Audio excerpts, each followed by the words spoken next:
I'm Paige, 20 years old. I married James, my boyfriend since middle school, on my birthday. We got married at a relatively young age, but James started working right after middle school, studying programming while working. Now he's a programmer and earns a good income. I also started working right after high school, so both of us were financially independent. After James officially proposed, we moved in together, and since then, I've been living a very happy life. However, James has been dealing with some family issues. James comes from a family of 4, his parents and his sister Sarah. When we went to meet his family for the first time to introduce myself after the engagement, I was told beforehand by James, "My family is full of hopeless people, but I was still unprepared for what happened next." Nice to meet you! I'm Paige. It's a pleasure to... Oh, nice to meet you! By the way, about the allowance for next month, do you think we get a little more than usual? Oh... I'd already heard that James was sending money to his family. Even though he often said he didn't like them, he's someone who values family ties and does what's right. It was very much like James. Is it really appropriate to talk about money when you're meeting your son's fiancé for the first time, especially during an engagement greeting? Mom, this isn't the time to talk about this. Oh, it's fine. Besides, your father and I believe that our children should live freely and do what they want. So if James wants to get married, we have no objections, right, honey? Ah, exactly. Now, about the allowance. What are they saying? Are these people seriously more concerned about the allowance they're receiving than their son's marriage? This is insane! Paige, you're working too, right? So, James, there's no problem if we raise the amount we send to your parents, right? My father-in-law has been doing nothing but lounging around the house ever since he was laid off from his job years ago. Well, when James was little and had a fever in the middle of the night, it was such a struggle to take him to the hospital. Yeah, I worked hard to repay my parents for raising me. James, who had been quietly staring at the floor with clenched fists, whispered, "It was Grandma who took me to the hospital back then." I heard that James's paternal grandmother had been living in that house long before he was born. Before James and I met, I heard that his grandmother passed away from cancer. Apparently, his parents made his grandmother take care of him when he was little. Earlier, my father-in-law mentioned how hard he worked to repay his parents for raising him, but honestly, I can hardly believe that. Then, "I'm home!" A woman in flashy clothes walked into the living room. I immediately guessed that this must be James's older sister, who is 7 years older than him. Sis, I told you to stay home because my fiancé was coming over today. Where did you go? Oh, I found out there was a sale at the Outlook Park today. I had to go. It's fine. Wow, not just the parents, but the sister seems pretty off too. Wait, is that his fiancé? Nice to meet you. I'm Sarah. Hi. Then James suddenly stood up straight and said, I've introduced Paige to everyone now, so it's all official, right? I've made sure to keep things proper as family. Well, anyway, about the remittance. Just then! Paige, let's go. James suddenly grabbed my arm tightly. Wait, what? James! He pulled me by the arm and we left his family's house. I'm sorry, Paige. I must have made you feel uncomfortable. Well, I was a little, no, a lot, taken aback. But James, you've been through so much, haven't you? From now on, I'll be here, so everything's going to be fine. Still, even though they're pretty awful people, I felt that given certain circumstances, it might be better to invite his family to the wedding. After talking things through with James, we decided to invite his parents and Sarah to the wedding. We assigned the wedding reception duties to Dan, James's childhood friend. I knew Dan well enough. He was efficient, quick-thinking, and someone I trusted too. However, just before the ceremony, when James and I were in the waiting room, a staff member rushed in saying, "There's a problem!" Apparently, Dan was in a heated argument with James's family, his parents and Sarah at the reception. The issue was that his parents and Sarah were demanding that Dan give them all the wedding gifts collected that day. I couldn't believe it, those people! After hearing the situation, James and I quickly rushed to the reception where we found Dan glaring at his family while raising his voice. Enough already! Think about James's feelings! Huh? What's wrong with us, his parents, taking the wedding gifts? Yeah, Dan, come on. Give us the gifts you collected. No way! I absolutely will not give them to you! Dan's always been so stubborn. Just give them to us already. Get out of here! All three of you! In the end, James kicked his family out of the wedding venue, and as a result, they were absent from the ceremony. The wedding went ahead without them. The week after the wedding, we went on our honeymoon. We checked into a luxury hotel and, as planned, took a taxi to a specific location. When we arrived, we were about to enter a cafe inside the facility when my phone rang. It was a call, and when I looked at the screen, it said, "Mother-in-law." You see, after we decided to invite his family to the wedding, I had exchanged phone numbers with my mother-in-law. James wanted to avoid speaking with his family as much as possible, so I thought I'd handle things for him if anything came up. I didn't want to be disturbed on our honeymoon, and James said I didn't have to answer, but for some reason, I had a bad feeling, so I decided to pick up the call. Hello? Oh, Paige, I'm glad you picked up. I tried calling James's phone, but it wouldn't connect. So where are you guys right now? Where? We're on our honeymoon. I know that. My husband, Sarah, and I are at your vacation spot right now. What? You're here? What on earth is going on? Neither James nor I had told his family where we were going or the details of our honeymoon plans. I heard you're staying at a luxury hotel. Well, we're staying there too, so you can cover the accommodation costs for us. Huh? We've already covered the transportation costs, but we're gonna ask James to pay back to us later. You know, it's the end of the month, right? We barely have any money left since James always sends us money at the end of the month. These people, they just barged into our honeymoon destination and expect us to pay for the trip? Seriously, enough is enough, and I'm about to lose it.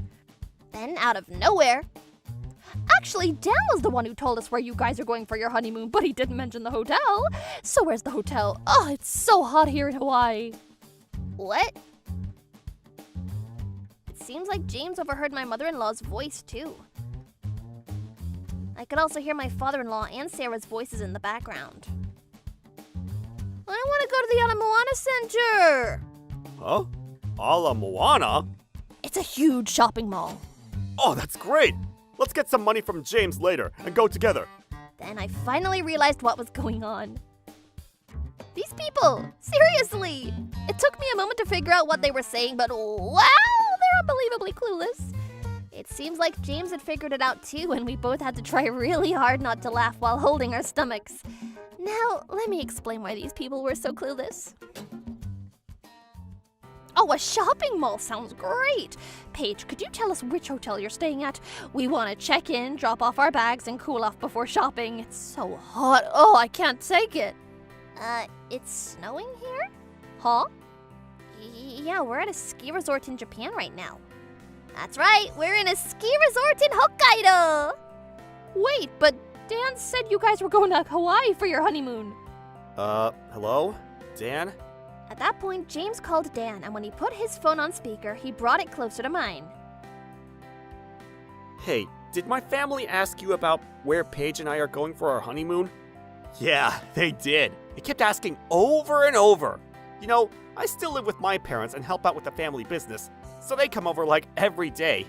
It was getting annoying, so I just told them you guys were going to stay at a luxury hotel in Hawaii. You told us a lie? Good job, Dan. Wait, good job? Yeah, I'll call you later to thank you. Thanks again. A thank you? Well, whatever. Talk to you later. James laughed quietly as he hung up the phone with Dan. Wait a second, we haven't even booked our return flight yet, and it's the end of the month, so we don't have any money. Well, I think it's a little naive to just hop on a flight to Hawaii thinking James would cover the cost for you while you got there. Looks like you'll have to figure it out on your own now. You're kidding, right? We can't even get back to Japan like this.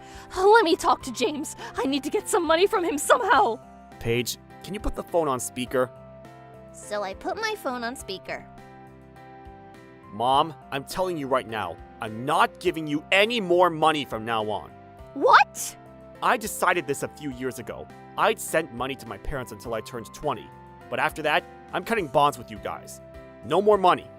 Wait, you decided that? Sure, Mom. You gave birth to me. That's how I met Paige. Dad also paid for my school, so I thought I should repay that debt. That's why I sent money. But the person who raised me with love, that was definitely my grandma.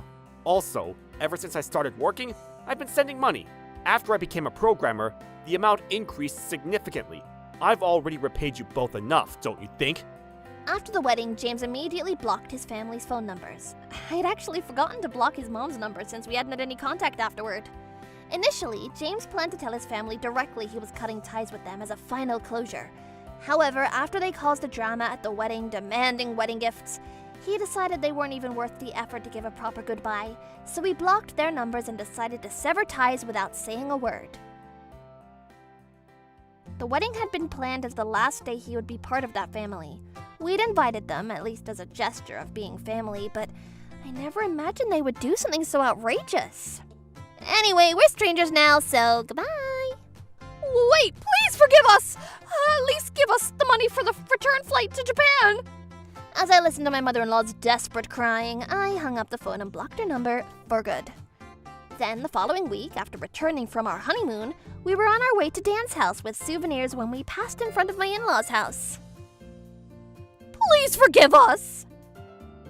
I heard my mother-in-law's cry as my in-laws and Sarah suddenly appeared from the house looking depressed. Huh? James! Paige! Help us! Huh? Crying, the three of them rushed towards me and James and immediately dropped to the floor, bowing in apology. Actually, we met a Japanese man in Hawaii, and after promising to pay him back when we got back to Japan, all three of us borrowed money from him to manage to come back. But that man turned out to be connected to some shady people. We were in a bad situation and didn't really read the paperwork carefully before signing it. It turned out to be a loan agreement, but we didn't have a choice. We had no other way to get home. We've been living off James's money, and now we don't have any money. We promised to pay him back as soon as we got back, but now they're threatening us. A bunch of scary men showed up at our house demanding the money. Please, do something! Ah! Just then the scary men appeared, grabbing the collars of the three of them who were still kneeling in front of us. The three of them were dragged inside the house crying. Later, I found out what happened to my in-laws and Sarah from Dan, who heard the gossip from the neighbors. Apparently, the three of them, who had been living off of James's money, had debts of their own. Their credit limits were maxed out, but it seems like they didn't care.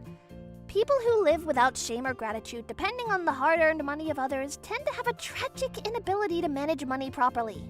They ended up selling the family house and land, paying off some of their debts, and moving into a cheap apartment.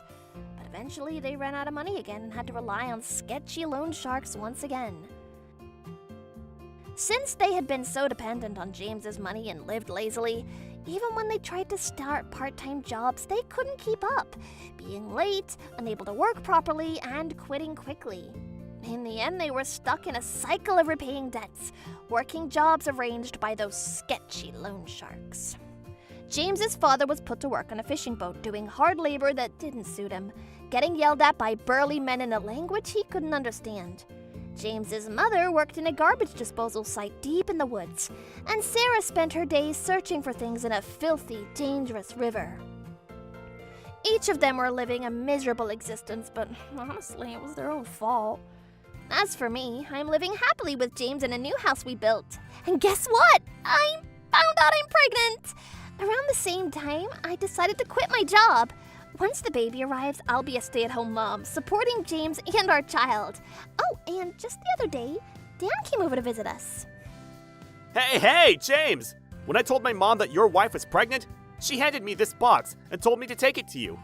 Wow! Grapefruit juice and soy milk cookies and a bunch of fruits, too! Thank you so much. Thanks, Dan. No problem. My mom really looked up to your grandmother, you know? So she thinks of you like her own child. Now that your wife is pregnant, she just had to support you. It might be a bit much, but hey, that's just how she is. Not at all. We really appreciate it. Please send our thanks to your mom as well. The name's Paul, 26 years old. I work at a factory. Ever since I was a kid, I've loved looking at factory landscapes. You could call it if I had a crush on factories. So without any hesitation, I joined the factory right after graduating middle school. However, when you think of factories, environmental issues inevitably come to mind. That's why my dream now is to spread more eco-friendly factories across the country. No, actually, across the world. One time, when I told my family about this dream, my mom, Penny, Dad, Peter, and my little sister, Paige, this is how the conversation went.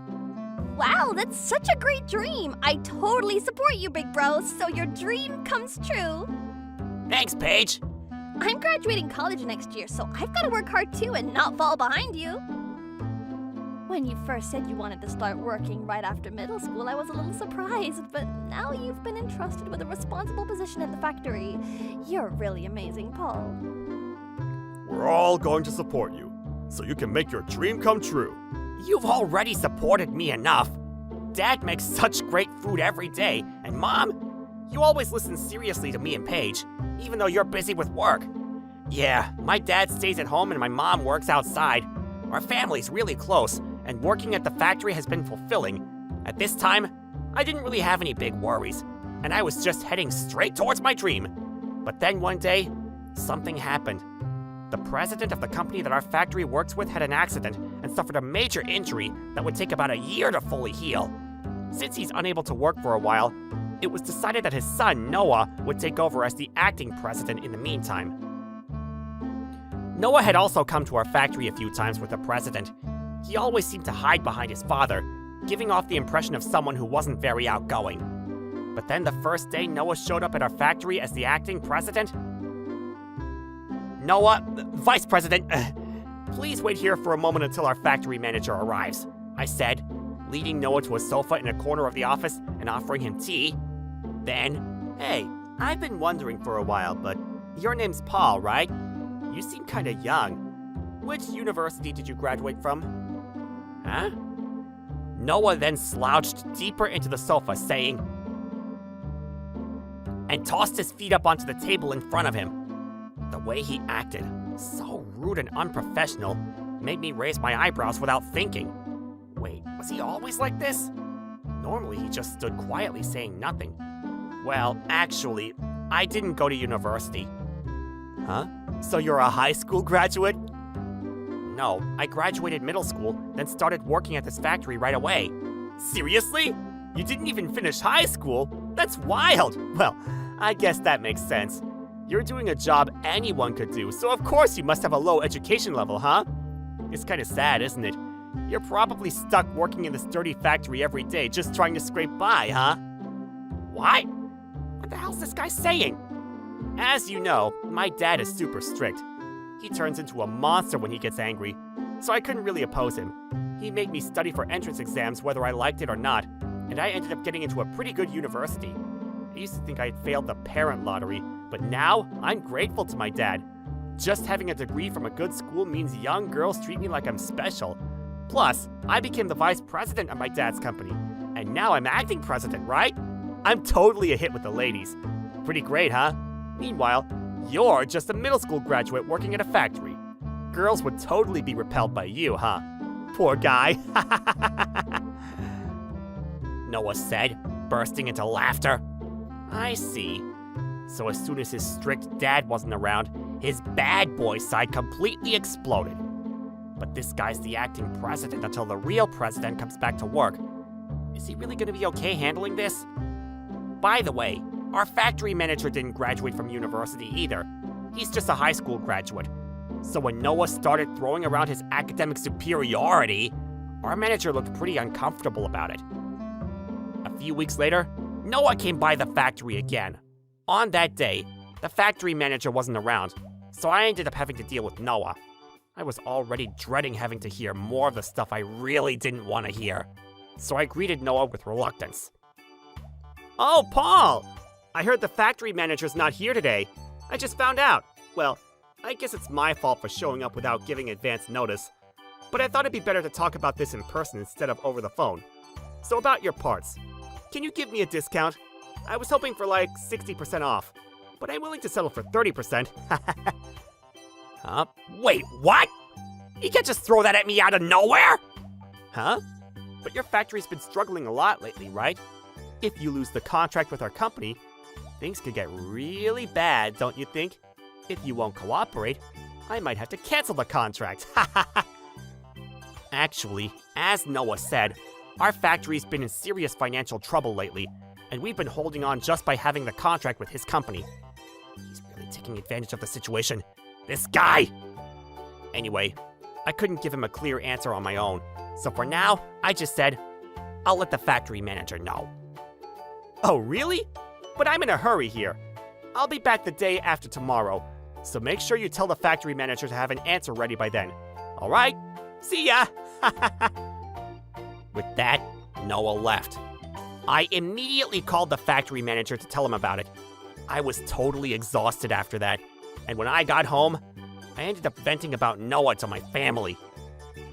What the hell is up with that Noah guy? Ugh, he's the worst. I see. So that Noah from the company over there.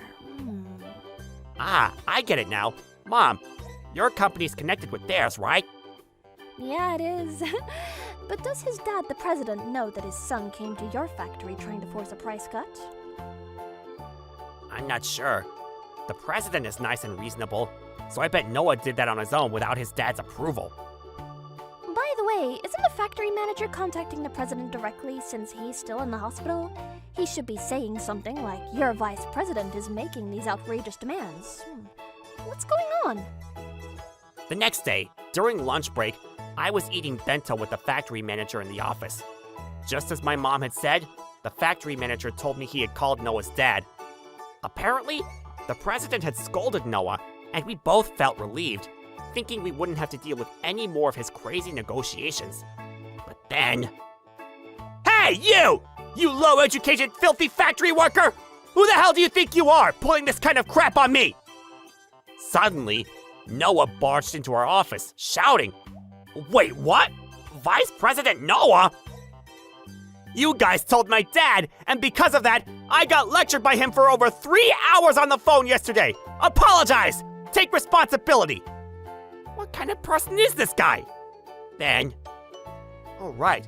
Today's the fireworks festival, isn't it? Hey, subcontractors, save a spot for the fireworks. Also, get some cute girls ready too, or the contract's over. Huh? From now on, you're my servants. You'll do whatever I say, got it? Save a spot for the fireworks or the contract's over? Dude, is your brain really functioning? And to say something so absurd? Doesn't he realize if the factory manager reports all this to the president, he's gonna get in trouble? He's probably fuming with anger when his brain's not working. Maybe he's just a stupid man. I guess he's just stupid. Still, even after the president scolded him, Noah's behavior just kept getting worse. Guess it's time to teach him a little lesson about the harshness of society.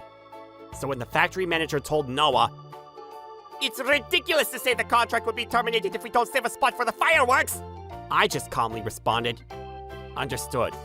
The factory manager was surprised, shouting, Ah? But after Noah left, saying, If the place is crappy and we can't see the fireworks like this filthy factory, the contract is over. Don't forget to bring cute girls. It's non-negotiable. I explained my plan to the factory manager, and he understood and laughed. Right after that, I called Paige, explained the situation, and asked her to get everything ready. Later that night, I went to meet Noah at the station. The moment he saw me, he shouted, Hey, this station isn't even near the fireworks venue. What the hell is this? Don't worry, I've secured a great spot where you'll definitely see the fireworks. And the girls are here too. Now let's get in the taxi. With a confused look on his face, Noah and I got into the taxi. When we arrived... Huh? Tower Mansion? I led Noah into the elevator of a high-rise mansion and took him to the top floor. As I was unlocking the door, he said, Huh? Wait, whose place is this? No way. You don't live here, do you? You're a high school dropout working at some filthy factory living in a penthouse on the top floor? No way. Huh? Why is that impossible? This is my house, you know. What? Well, anyway, please, come on in, I said, and led Noah into the house. We then went up the stairs to the living room, and I said, If you want to see the fireworks, Our rooftop is the best spot. What? Yep. My house is a penthouse on the top floor of a high-rise mansion, and it even has a pool. Noah must have been shocked to see someone like me, a high school dropout working at a factory, living in such a place. As the fireworks started to light up the sky, Noah wasn't even looking at them. His eyes were wide open, staring at me instead. Welcome home, Paul! So this is the famous Noah, huh? Nice to meet you. Paul told me to bring a couple of his university friends. Paige said, as two beautiful women in swimsuits who had been lounging in the pool ran up to me and said, "Oh, Paul!" I told you, I invited Noah because he wanted to see the fireworks with some cute girls. Who? Oh, you mean Noah? He's the son of the president of the company that contracts the factory I work for. And he's the executive director. Not interested? Well, he went to a good university, but that doesn't matter. You think I'm cooler? Oh, I see. Well, that's what they said, Noah. These two are so honest. Sorry about that. Because Paige said it with so much sarcasm, I couldn't help but chuckle and say, "You damn subcontractor! You brought me here just to make a fool of me, didn't you?" What? Suddenly, Noah grabbed my arm and tried to throw me into the pool, but then, out of nowhere, What do you think you're doing to Paul? my mom appeared, grabbed Noah's arm from behind, and twisted it sharply. Ah! What are you doing? Wait, you're Penny? The CEO of Panic Collection Construction? The massive company with over 6.47 billion USD in sales? Yep. Turns out my mom's the CEO of the huge construction company, Panic Collection Construction. Penny? Why are you here? What's going on? Here? This is my house and Paul is my son. What? I've heard a lot from Paul and Noah. You're the worst. I don't want to do business with a company that has someone like you in charge. I'm canceling our contract with you. No! Panic Collection Construction's one of our major clients. Please, don't say that! Please, don't do this! Well, the president's been so good to me, so maybe I'll talk to him about you, but only if you're fired, or else we'll have to cancel the contract with you, Noah. How's that sound? What? I've done a little digging, Noah. During the president's absence, you've been embezzling company funds, haven't you? That's why you tried to get Paul's factory to lower the prices on parts, right? Trying to cover up your tracks, I bet. I'm reporting all of this to your father. You're probably going to lose your job, get disowned by your family, and end up unemployed. I'm going to tell all the big names I know at various companies about your dirty deeds, and no one will want to hire you after that. No way. Please forgive me. Noah's face turned completely white, and he started tearing up. You think you can be forgiven? You're beyond saving! You need to hit rock bottom and really reflect on what you've done.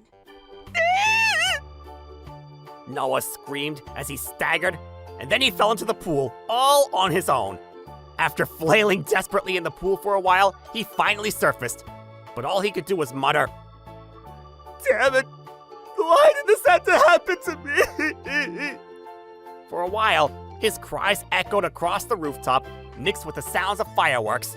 Soon after, Noah got fired from his company. His family and relatives were disgusted by him. They cut ties, and he ended up unemployed. The rumors my mom spread about him spread quickly, and no company would hire him. Plus, he still had to pay back the large sum of money he had misused from the company. He had to take out a loan from a financial company to pay it all back, but now he was stuck in debt. For a while, he juggled multiple part-time jobs, but having lived a life of luxury, he couldn't lower his living standards. Eventually, he ended up getting involved with loan sharks. He couldn't pay them back either, and now he's working on a fishing boat overseas. Apparently, since Noah's more of an indoor person and lacks physical strength, he's been completely useless on the boat. And every day, he's yelled at by burly men in languages he's never heard before. Well, that's his own fault. As for me, well, I'm living happily with my family of 4 in that penthouse. Oh, and Noah's father, the CEO, actually made a surprisingly fast recovery and was back at work in just 6 months. He came to our place with a deep apology, bowing to both me and the factory manager, saying, Turns out, while the CEO was in the hospital, Noah completely wrecked the company, and it was a huge struggle for him. Then, just the other day, the CEO brought over some vegetables and high-quality meat to our house. My dad used these ingredients to cook, and we were all eating together on the rooftop when... this steak's amazing! Yeah, the CEO gave us A5 grade Japanese black wagyu. Of course, it's also because Dad, who's a great cook, made it. Exactly! The food Dad makes is always delicious, no matter what. I spent a lot of time researching recipes, just wanting to make sure Mom, who's always busy with work, could enjoy a good meal. We're a happy family, and all of Paul's problems are solved. It's all worked out! My name is Paige. I'm 27 years old. I've been married to my husband, Henry, for 2 years, and we have a daughter, Paula, who was born 4 months ago. Right now, I'm on maternity leave, but Henry isn't helping me at all with childcare. In fact, he's acting like a big baby, being super needy. I get it, we're married, so it's fine when we're not busy, but when I'm in the middle of nursing Paula or trying to get her to sleep, he always picks that moment to ask me to do something for him. If I tell him to wait a minute, he starts whining like a child. Oh, it's so exhausting. Henry, how long are you gonna sleep? It's already past lunch. It's 3 p.m.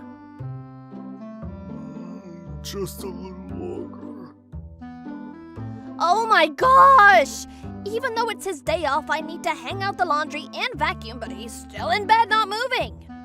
Henry's naturally a bit of a perfectionist and gets really irritated by even the smallest sounds. So when he's sleeping, I can't do anything.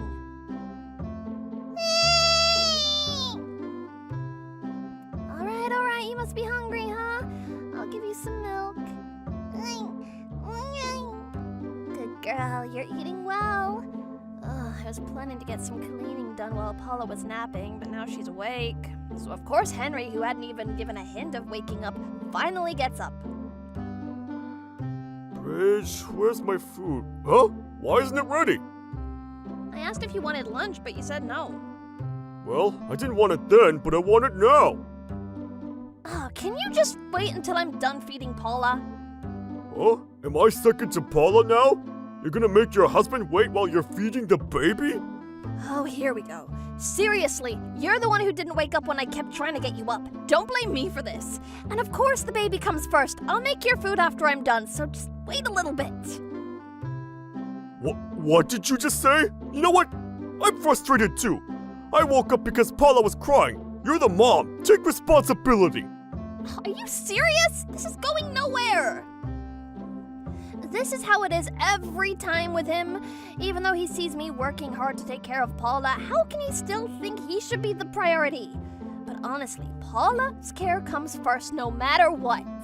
He's an adult, so if he's hungry, he can make his own food, right? Look, just hurry up.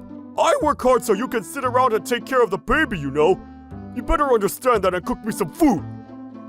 I'm saying it'll be done soon. Just wait. What the hell?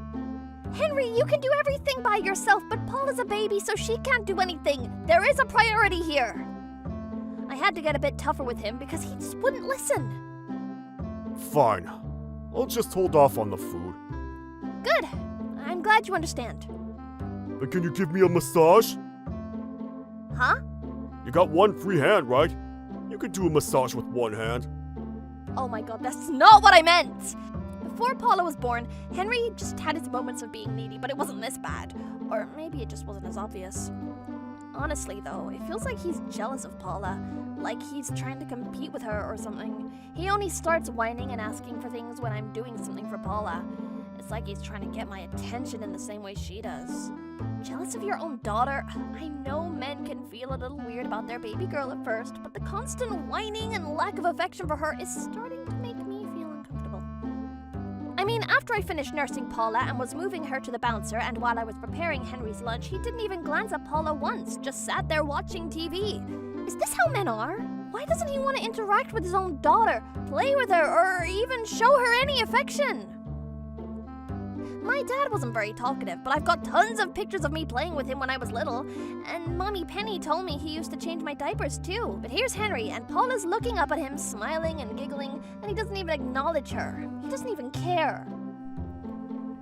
couldn't take it anymore, so I finally said something to Henry. Hey, can you at least play with Paula a little? Huh? What are you talking about? How am I supposed to play with a 4-month baby?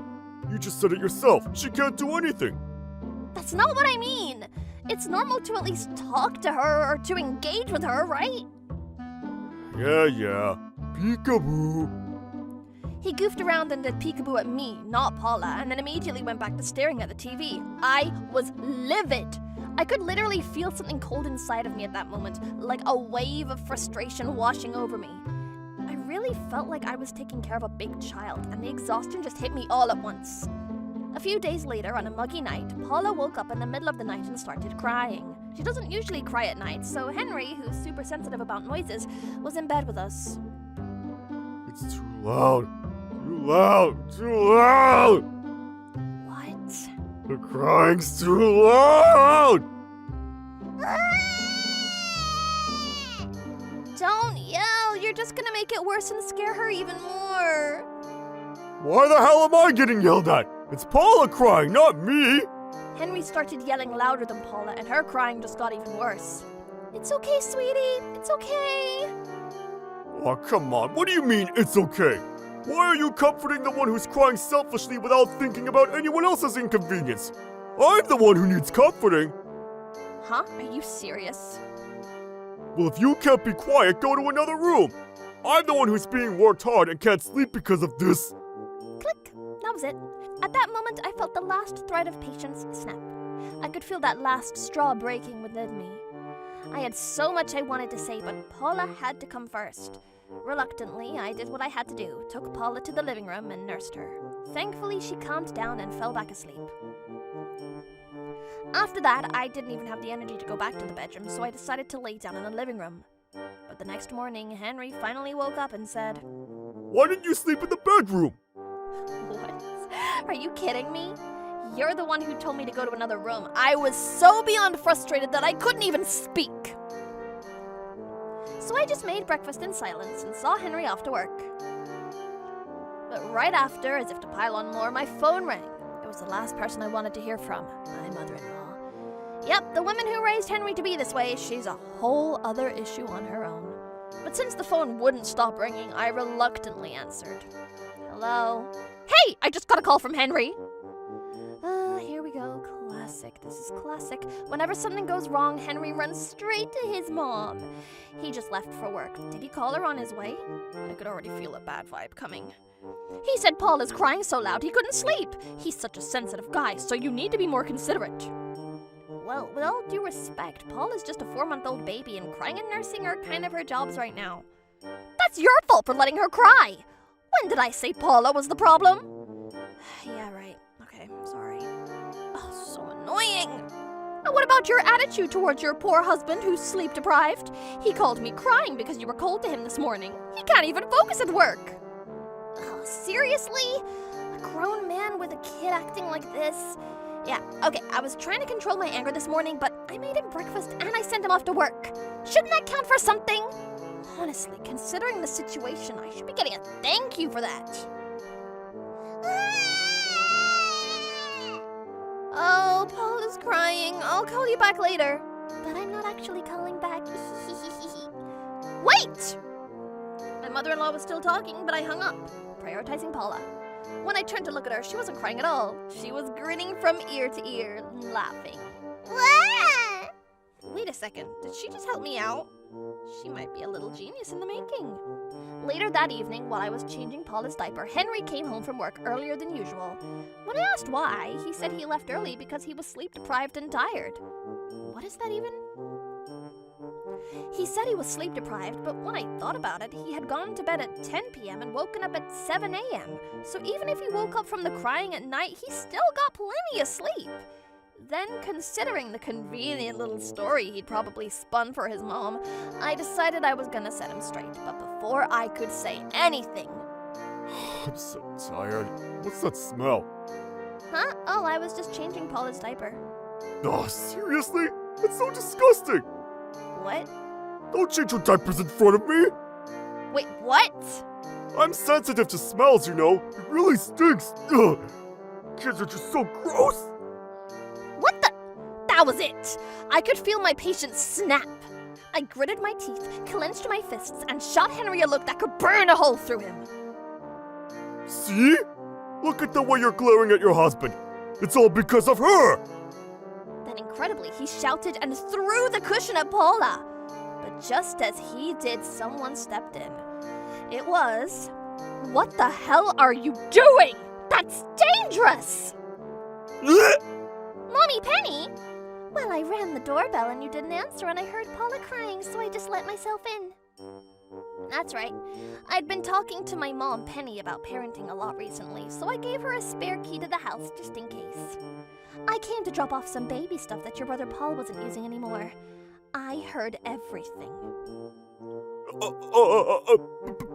Mother-in-law, I can explain. Even Henry couldn't stand up to my mom.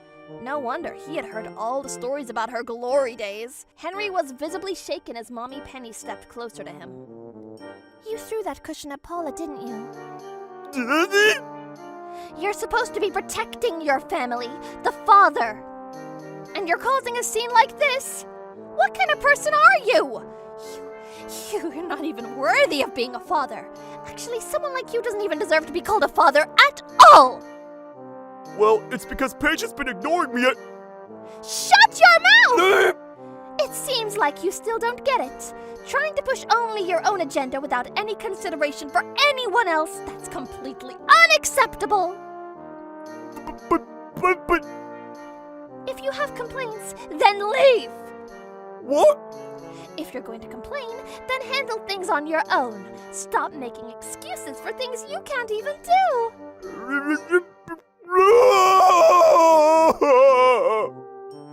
Incredibly, my husband, after being scolded by my mom, ended up crying and leaving. Wow, I didn't have any affection for him anymore, but seeing that still somehow made me feel even more distant. Mom, thank you. Paige, you've done so well, holding it together on your own all this time. Now take Paula and come home with me. Oh, yeah. Come on, hold your head up. Do you know who's got your back? Stand tall. Yeah. Her words gave me the strength that I needed, and I decided to go ahead with my decision to get a divorce. Just then, the phone rang. It was my mother-in-law. Since her house is pretty close by, I'm guessing Henry must have gone there crying. Hello? Hey, Paige, what's going on? Henry came home crying. Yeah, I figured. I bet you treated him coldly again. How dare you have such an attitude towards your husband? Well, let me be completely honest here. Huh? Your son got so angry, telling me not to change Paula's diaper in front of him, that he ended up throwing something at her. No, that's a lie. There's no way my son would do something like that. Well, my mom was there too, so it's not a lie. No way. That's when I decided to make my stance clear. Someone who hides behind their parents and relies on their mom in a situation like this, someone who can't even act like a husband or a father, isn't getting any sympathy from me. So I'll return your precious, delicate son back to you, mother-in-law. When I said that, it seemed like Henry, who'd been listening in, picked up the phone. Wait a minute. What do you mean? What do you mean, what? It's obvious. We're getting a divorce. What? But that's just a couple's argument, right? Huh? Are you mentally okay? Are you really going to divorce me over something like this? Yeah, I am. This is more than enough for a divorce. Wait, okay, I get it. You want an apology, right? I'll apologize. That's exactly what's wrong with you. Huh? I'm offering to apologize, and this is how you respond? Yep, that's another nope. Wait a minute. I'm the one offering to apologize here. A grown man trying to apologize to you. What do you mean by... Yep, it's over. Wait, I'm your husband. Don't I mean anything to you? What are you even saying? How am I supposed to take care of the person who does not even care about his own family? I'll send you the divorce paperwork via mail, so don't even show your face, you son of a bitch! He kept talking, but I had nothing more to say, so I just hung up on him. Let's go home, Paige. Come on, get ready. Okay. After that, the divorce went through smoothly. My mom, Penny, helped out a lot, reaching out to various people and making arrangements. Of course, I got a generous amount for alimony and child support. As for Henry, the big baby, He quit his job and moved back in with his parents. I made sure he paid the alimony and child support, even if it meant going into debt to do so. Some of it was covered by my mother-in-law, who took out a loan and paid for it. But eventually, they both got in the way over there. Some of it was covered by my mother-in-law, who took out a loan and paid it for them, but eventually they both got in way over their heads and had to sell their house. And now they're living in a rundown apartment, struggling with poverty. I heard they're even secretly juggling multiple part-time jobs now. Serves them right, honestly. 3 years later. Paula, it's time to leave for daycare. I'm already by the door. You're so slow, Mommy. Oh, sweetie, I'm sorry. You're so on top of things. After that, I temporarily moved back in with my parents and returned to work after my maternity leave. I was lucky enough to get Paula into daycare right away, and with the help of the whole Panic family, I've been able to live a stress-free life. I even managed to rent a new apartment and move in. Now it's just gonna be me and Paula, enjoying our life together as two women. My name is Paige. I'm 30 years old and I'm a temp worker. Since I'm a temp, I have to go to different companies, and let me tell you, there are all kinds of people, and it's actually really fun. The places I get assigned to always have such unique individuals. It's like perfect for observing human behavior. Right now I'm working at Jones Corporation, a construction-related company. Today I'm with the president visiting Smith Corporation, a company that's so famous locally almost everyone knows it. Jones Corporation has been doing subcontracting work for them for over 30 years. Until now, the president has been the one handling business, but next time I'll be taking over, so today I'm accompanying him to introduce myself. I've heard a lot about Smith Corporation, so I'm pretty excited. Hi, I'm Paige and I'll be handling things from now on. It's a pleasure to meet you. I greeted them cheerfully while handing out my business card, but the guy in front of me didn't even look at it and just shoved it into his pocket. Yeah. Wait a minute. I've seen you somewhere before. Oh, bad feeling, but then I also had this nagging sense of familiarity too. Could it be Cole? I remembered! This thing I had buried deep inside my memory from that day. This guy, Cole, was someone I went to middle school with. He was the type who would say horrible things without a second thought, and that's why everybody hated him. I've got some bitter memories of him too. Oh, please don't remember me! Ah, I remember now. It's Paige, right? Oh, damn hippocampus! Wait, weren't you a high school dropout? How did a dropout end up getting a job? What, did you fake your credentials to get hired or something? Of course not! He's such a pain! When he found out that I wasn't going to continue my studies, he said, "You're the shame of our school." It's a memory I had almost forgotten, but now it's all coming back. I've already heard from her company that she's a high school dropout. Huh? A temp? You're making a temp in charge of our company? Oh, what a rude guy! Paige is the one who will take charge of our company. No one else can be trusted with the Smith account but Paige. Let's see how far a high school dropout temp can go. From then on, every time I visited Smith, Cole would tell other employees, "She's a high school dropout, you know," and make unreasonable demands or ask for pointless redos. Sure, I am a high school dropout, but is that such a big deal? There are lots of people who choose to work for different reasons. Every time I went to Smith, I was on edge, wondering what would happen next. A few days later... Paige, I'm hungry. Let's order some pizza. Still acting all cocky, huh? I'm not ordering pizza. Let's get back to business. I said, trying to shift the conversation back to work. But Cole wouldn't stop teasing me. Ah, so this is the difference between a high school dropout and a university grad? I'm an elite employee at a major company, and Pigeon's just a temp, huh? High school dropouts can't get anywhere in life, huh? Must be tough being at the bottom as a dropout. Should I hire you, though? Oh, seriously? He's even more persistent today. Oh, sorry, I forgot. Smith only hires university grads. High school grads aren't welcome here. Oh, wait. You didn't even graduate high school, did you? Cole started laughing, clutching his stomach. Cole, let's talk about work, I calmly said, holding back my anger. Just order pizza. I'm the type who can't function on an empty stomach. I couldn't care less what type you are. Listen up. With one word from me, we can cancel our contract with Jones. There's no way you'd cancel the contract just because I don't order pizza. What did you say? You're getting too cocky, Paige. Don't forget your place as a subcontractor. A high school dropout like you's got no room to talk. Bottom of the barrel, huh? Just go home. I don't want to talk anymore today. It's over. And with that, Cole stormed off like a toddler, throwing a tantrum. I was stunned. I'd heard rumors, but Smith is something else. A few days later, I visited Smith for a meeting. Today, I was going to review the floor plans and house models with them. Since floor plans alone can be hard to imagine, I made a model which has been getting great feedback for being easy to understand. Hey, what's this house? As I was introducing the model house, Cole suddenly spoke up. Why the hell did you put a closet in the kitchen? A closet? Oh, maybe he means the pantry? We included a pantry in the kitchen because the client requested additional storage space. Huh? A birdcage in the kitchen? No way! How did that turn into a birdcage? I couldn't believe it. Was he seriously an executive at a construction company and didn't know what a pantry was? Am I supposed to tell the client to keep birds in this closet and feed them bread? No, it's not birds and bread. A pantry is a storage area for things like rice and canned goods. I don't care about the whole rice and canned food thing.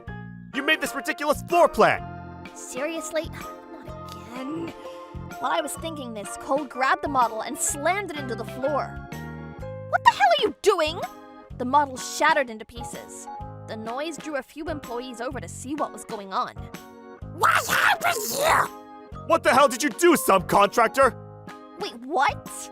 This idiot started flipping out when I told her the birdcage wasn't needed. What? He's lying through his teeth. This is the model we were supposed to show the clients on Sunday! Yeah, it was. What the hell did you do, Paige? I didn't do anything. Then are you saying the house just dove onto the floor by itself? It was Cole who... Stop making excuses. You're just a high school dropout who runs from everything bad. Fix this, and have it ready by tomorrow. That's impossible, and Cole is the one who broke the model. What? Cole did? That's impossible. She's just a high school dropout temp worker. You're seriously believing what this temp girl says? Being honest has nothing to do with your education or employment status. That's true.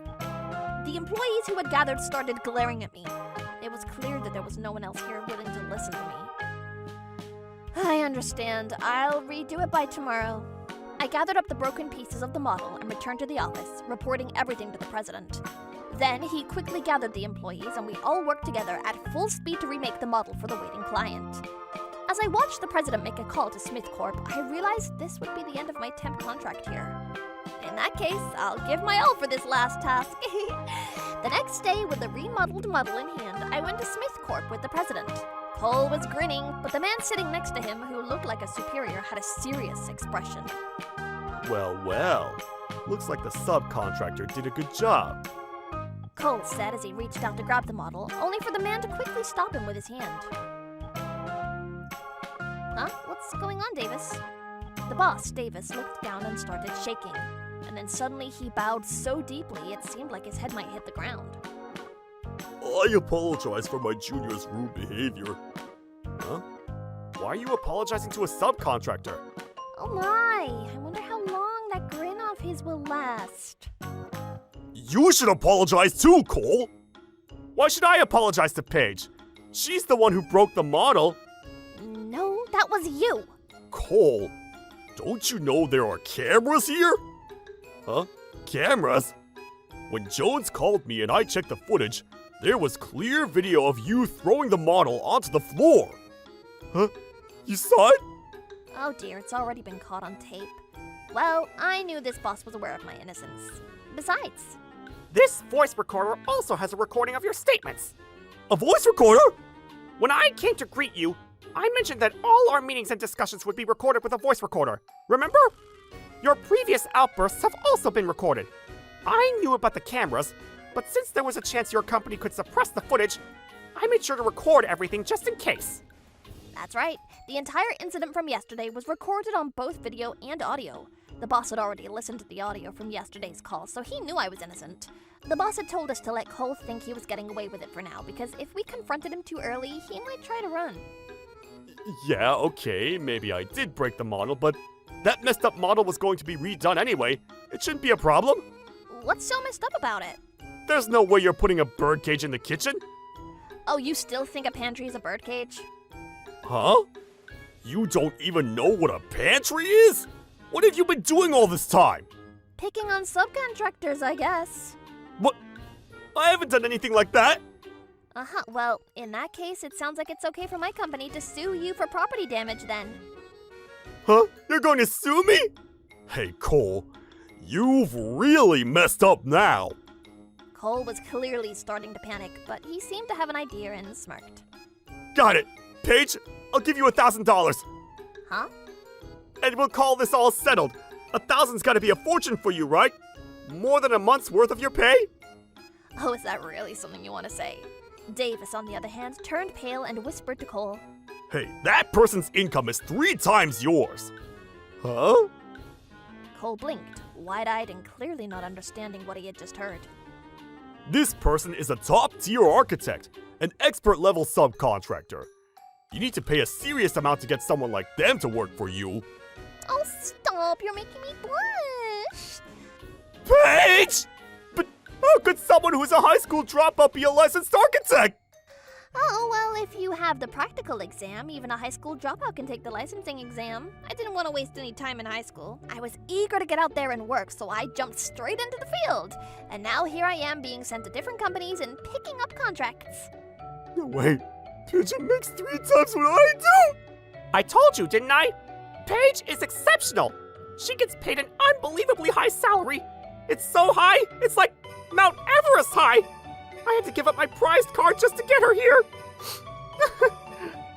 Oh, is that so? In the world of architecture, there is no one who doesn't know Paige. She's in high demand everywhere. The contract fees are outrageous, but she's getting offers from all over. Huh? She's that famous? Oh, please, stop it! I'm just getting started. Looks like you and your friends didn't even know who I was before. What? You've never seen Paige's interview? Didn't you know she once ranked #1 on the architects we want to work with list, chosen by construction companies? Oh, I didn't even know about that ranking. Paige, that's impossible! You did see the business card I gave you, right? It says licensed architect on it. Cole shoved his hand into his suit pocket, pulled out the crumpled business card, and hung his head. Reading the business card is basic business etiquette. Most of the employees here don't seem to have any proper manners or enthusiasm for their work. You're absolutely right. I've been coming in and out of here for the past few weeks, but I'll overlook the fact that you've asked me to order pizza instead of having meetings. Pizza? Cole, you even asked for that? I'll let you listen to the audio later. The president is enjoying this too much. After you hear the demands this guy's made, you'll realize pizza delivery is actually the least outrageous request. He asked for a budget of $130,000 to design a floor made out of glass with a fish tank so he could keep koi in the house. Plus, when I pointed out that it clearly was against building codes, his response was, "You're a high school dropout. Who are you to tell me that?" Cole, you! Yeah, I get it. It's enough to make you want to bury your head in your hands. This is the guy who was in charge of giving us assignments. I remember when I brought up initial costs once, and Cole said to me, "You're a subcontractor. How dare you refer to the client by their initials?" It made no sense at all. No way. You don't know what initial costs means? I know, it starts with C, right? What is he even saying? I'm highly educated. I went to college. Normally I would think it's K, but actually it's C. Oh, what are you talking about? What? The term for costs. The word cost starts with C, so the initials are C. Even I know that. What the heck? How long have you been working in this field? Initial costs refers to the startup costs. It's clearly about construction costs. They get brought up in every meeting, and you still don't know what that means? Huh? Wasn't that about talking about the client's name using initials? Oh no, what should I do? This is so awkward. I can't believe I was subcontracting for a company with employees like this. Jones must have had a tough time. Well, it's about time to wrap things up for these guys. About what happened yesterday. We'll be filing a lawsuit through our lawyers, so you better be ready. Huh? If you do that, the deal with Jones is off! Oh. The president and I exchanged a grin as we heard Cole's words. We were waiting for him to say that. So I guess this will be our last deal then. Huh? No, that's not it. He's making all of this up. Cole, what are you saying? You need to apologize too! Cole was confused, clearly not realizing what he'd done. Anyone in this industry should know that Jones is a company that hires talented employees. They're in high demand, both within the region and internationally. But they're just a subcontractor, right? There's no such thing as just a subcontractor, whether it's paid or unpaid. If something goes wrong with a job subcontracted out, it's the main contractor that takes responsibility. That means if you choose the wrong subcontractor, you're stuck with the consequences and the main company loses big time. It would stain their reputation, so obviously they would want to choose a reliable subcontractor. Big company or not, if they're full of clueless, pretentious office workers with no ambition who just sit at their desks collecting a paycheck, they won't be able to offer anything of value. Subcontracting for a company like this is soul-crushing. But us? We put our lives into construction. Can a degree build a house? If you're so smart, why don't you try building a house on your own that makes the client smile, huh? This is insane! Paige, President, please continue to support us. Without Jones, our company... Seeing Mr. Davis begging with tears in his eyes, Cole finally seemed to understand everything. His face turned so pale that it was almost shocking to see that a person could look that white. Paige, I take it all back. I was wrong. Let's continue our business together. Oh, what the hell is he saying now? President, what do we do? Should we continue the deal? Nope! Well then, we'll be leaving now. Huh? Wait, Paige! As for the lawsuit, don't worry, we'll be going ahead with it. You can look forward to it. No! Cole, this isn't just a firing. You'll be facing more than that! No, please, don't do this to me! As we walked out of the conference room, several employees, Mr. Davis included, tried to stop us, but we just brushed them off. In the end, Smith's company had to entrust the job to another company, but it seemed that they were bombarded with complaints from customers. Within 6 months, their reputation plummeted, and they ended up in serious debt, leading to bankruptcy. Cole, who caused all this damage to the company, didn't just get fired. He was held liable for damages and even sued by Jones for property destruction. Looks like he'll be spending a lot of time in court for the foreseeable future. He couldn't find another job, and after being abandoned by his parents, he was wandering the streets. As for me, I ended the contract with Jones. Well, I'm actually glad Smith's company cut the contract. If we'd done it ourselves, they'd have used their big company status to hit us with lawsuits and all sorts of nonsense. I was planning to point out how reckless their demands were and push for a termination, but I never imagined Cole would go completely off the rails like that. The truth is, I'm not just a regular temp worker. I also handle solving the problems that the companies I'm assigned to are facing. This time, I was assigned here to help Smith's company sever ties in a smooth way. Paige, I've always wanted you to keep working with us. There are a lot of companies waiting for me. There are many businesses out there with problems to solve. What's next? Which company are you going to next?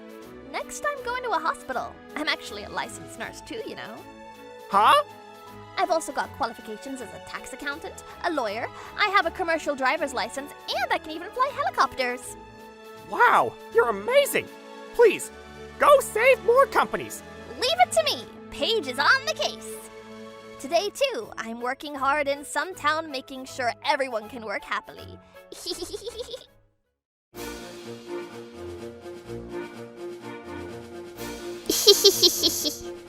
Thank you for watching! What kind of crazy people will we get to see next?